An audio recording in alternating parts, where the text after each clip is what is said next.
সরষে পাবদা বা পাবদা মাছের ঝাল আজকে তোমাদের সঙ্গে শেয়ার করব। তো হ্যালো এভরিওয়ান, তো দেখো তোমাদের সামনে নতুন একটা রেসিপি নিয়ে চলে এসেছি। সেটা হলো সরষে পাবদা বা পাবদা মাছের ঝাল। তার জন্য প্রথমে টমেটো, লঙ্কা, জিরে, আদা, চিনি, ধনে এগুলো দিয়ে ভালো করে পেস্ট করে নেব। তো দেখো পেস্টটাও এখানে করে নিয়েছি। তারপর দেবো কালো সর্ষে, সাদা সর্ষে আর সঙ্গে দুটো কাজু বাদাম। এটাকে দিয়েও ভালো করে পেস্ট করে কড়াই একটু তেল দিয়ে ভালো করে মাছগুলোকে ভেজে নেব। দেখো মাছগুলো ভাজা হয়ে গেছে এখানে।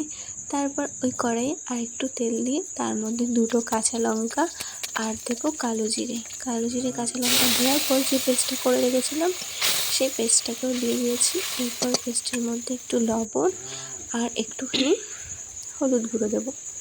লবণ হলুদ গুঁড়ো দেওয়ার পর ভালো করে কষিয়ে নিতে হবে। একটুখানি ভালো করে কষিয়ে নেওয়ার পর যখন তেল বেরিয়ে আসবে তারপরে আমরা দিয়ে দেবো সর্ষে বাটা, যে পেস্টটা ছিল সেইটা। তো দেখো সর্ষে বাটার পেস্টটা দিয়ে ভালো করে নেড়ে নিচ্ছি। একটুখানি সামান্য কষবো, কারণ সর্ষেটা বেশি কষলে তেতো হয়ে যায়। তারপর একটু জল দিয়ে দিলাম, জলটা ফুটতে শুরু করলো, ঝোলটাও ফুটে গেল। তারপর দিয়ে দিলাম মাছগুলো দেওয়ার পর এই দেখো একটু ফুটিয়ে নামিয়ে নিলাম।